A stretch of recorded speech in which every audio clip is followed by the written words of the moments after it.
I woke to my own voice whispering from the closet, "Don't turn on the light." The bulb was already dead, so darkness held. My phone screen showed 2:17 a.m., the hour a landlord once joked the pipes. Learn your name. I'd moved into 4B that afternoon, peeling paint, cheap, perfect. Boxes were stacked like defensive walls. Somewhere in the building, a slow pipe knock tapped. 1, 2, 3, 4, and then the silence widened, thick as breath held by an unseen mouth. I pressed my ear to the closet door. Nothing. No, not nothing. My voice again, a rasping playback, like a memo recorded and reversed. "Don't turn," the words snapped, chewed by static. By morning, I found chalk scars behind flaking paint, little hatch marks grouped in fours. Under them, a line of script barely raised from the wall where it had once been stenciled and rolled over in beige. "Count only to 4. The 5th counts you." I laughed because sometimes laughter is cheaper than moving. The hallway outside smelled of bleach and old bread. A man I'd seen on the stairs, hollow-eyed, carrying 3 grocery bags, hesitated as if he meant to warn me, then thought better of it and kept moving. That night, I tried rules. I laid out my keys in sets of 4. I brushed my teeth to a 4-beat song. I told myself it was the stress of relocating, of the 2 quiet deadlines at my new job. At 2:17, the knocks started again. 1, 2, 3, 4. I held my breath for the forbidden 5th. A whisper lifted from the closet slats, pitched exactly like me. "If you answer, I can stop." My hand touched the knob. Cold bled through the metal. I counted the screws in the plate. 1, 2, 3, 4. I told myself I wouldn't. I told myself a lot of things. I turned the knob. Inside, coats, boxes, the smell of winter, and a dark seam down the back panel where boards didn't meet. From that seam came air like something exhaling after a long hold. Behind me, the front door knocked a 5th time, without sound. The wood visibly trembled, but the noise arrived inside my head, like a remembered thunderclap. And in that mute impact, I heard my name, wrong by a syllable, as if the building was practicing. "The super, Mrs. Cruz," said the closet panel, sometimes warped. "Old bones, old building." She shrugged. The neighbor from the stairs finally spoke. "Dimas," he said, offering a hand that didn't commit. "Keep your peephole taped at night." When I asked why, he only looked at the ceiling tile as if listening for his cue. On my welcome mat lay an envelope, my name in block letters, postmarked 2 weeks before I signed the lease. Inside, a single page typed on a real typewriter. The O's were faint, the E's over-inked. "Rules for 4B. Count in 4s. Do not look through the peephole at 2:17.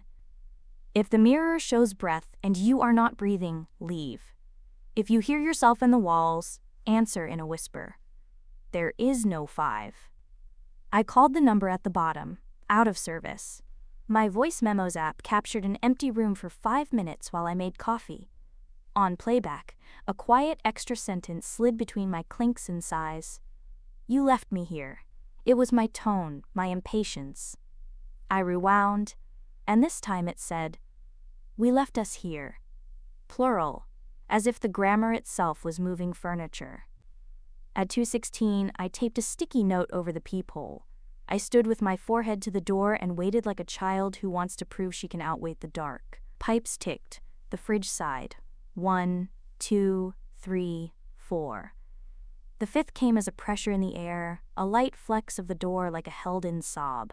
I didn't look. I'm not heroic. I'm curious. The sticky note curled with humidity. Through its translucent yellow skin, a shape pressed. An eye from the hallway side. It consumed the circle completely, eyelid closed, as if resting against my door to listen. It blinked. My sticky fell. I did what the letter forbade. The hallway magnified in the peephole's fisheye, unlit, stretched, pooled with shadow. But the eye remained, on my side now, mirrored where my own should be, shining like a coin at the bottom of a well. When I raised my hand to the peephole, the hand in the lens rose too, slightly late. My phone pinged. New voicemail. No missed call listed. Playback. My voice, frantic, from a number labeled me. If you're hearing this, do not open the door. Tape the peephole. Count to 4. Then a small breath. I think I'm outside. Sleep fled. I gave chase. Failed. Morning brought a blueprint I sketched on scrap paper. 4B, a squared hallway, stairwell at the end. But when I walked it, counting steps, it didn't fit.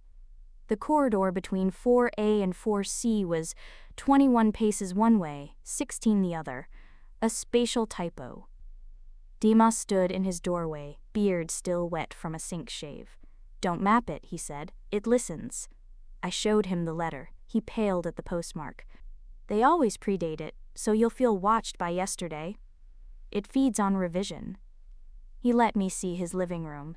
Every mirror draped, every analog clock stopped at 16. The architect hated 5s, he said, obsessed with symmetry. He built a house that could only reach 4 corners, so the 5th folds. That night, the closet seam widened a hair, a polite suggestion. A draft smelled of pennies. I slid the back panel aside with a screwdriver.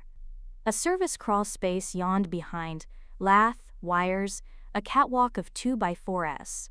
Far below, not quite in the building, a dim square of light pulsed like a slow blink. I entered with my phone light and a spool of red thread from my sewing kit, tying it to a coat hook. The space breathed cold. I followed the thread through ribs of timber until I reached a junction of 4 beams labeled in pencil. 1, 2, 3, 4.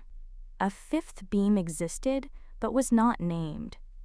Someone had penciled no across it, letters smeared, as if a hand kept being asked to write yes. My phone buzzed. A voice memo started by itself. I heard footsteps ahead of me, mine but not, scuffing on wood, hurried, small. Whisper Me said, if you find the door labeled 4.5, do not go in. So of course there it was, a utility hatch with a brass tag, 4.5. The tag felt warm.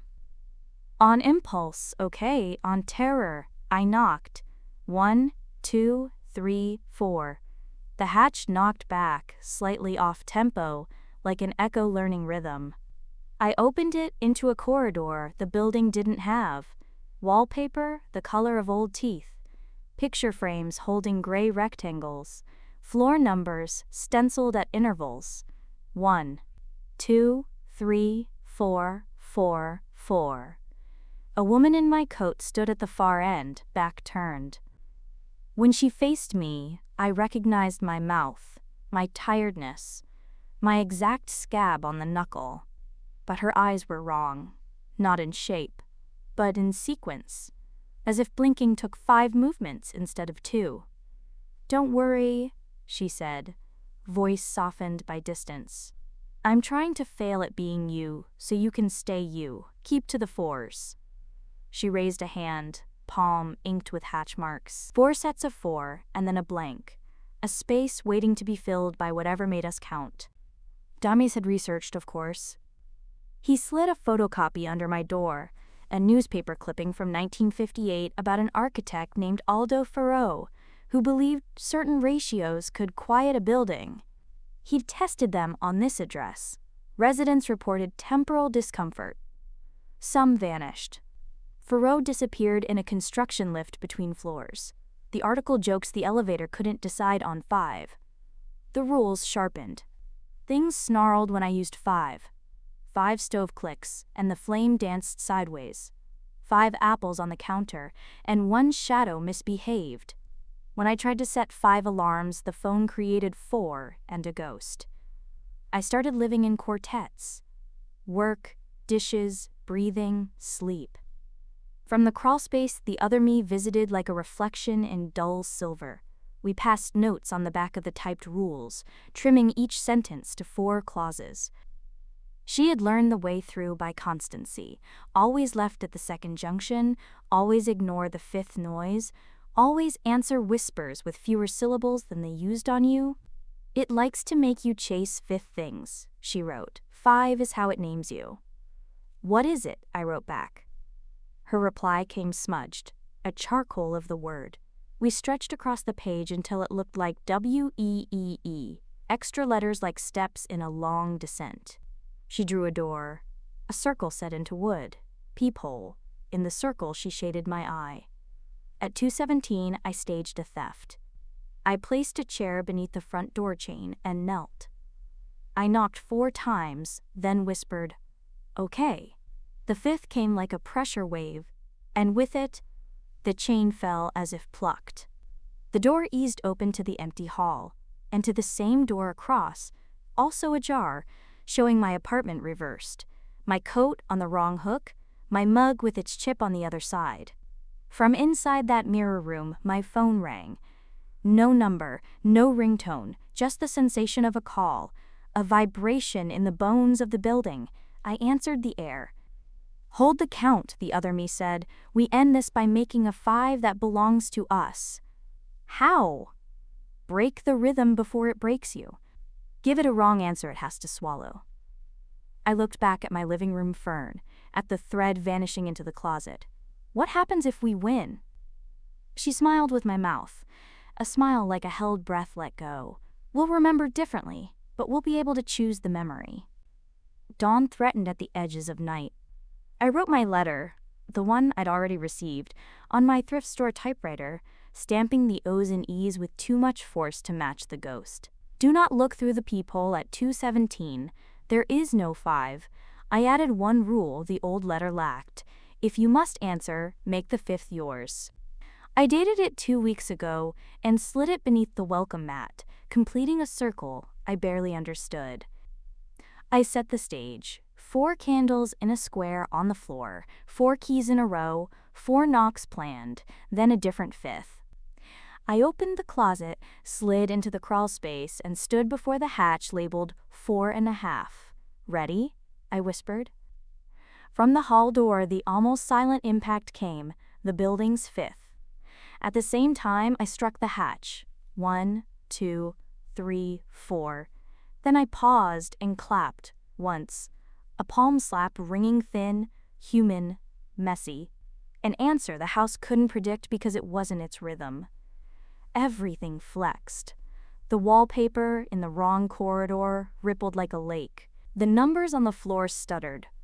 1, 2, 3, 4, 4, 4.